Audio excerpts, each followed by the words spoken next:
Mas lalo kong nakilala na si Jan ngayon nang dumaan siya sa aming harapan hanggang sa makatawid sa finish line.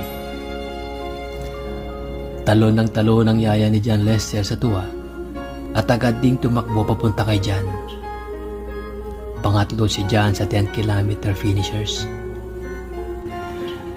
Hindi ko namalayan na pati ako ay naglakad na rin patungo sa kinaroroonan ni Jan. Bit-bit na ni Jan ang kanyang anak nang lapitan ko siya. "Congratulations, Jan," ang bati ko sa kanya. "Ikaw ba yan, Lester?"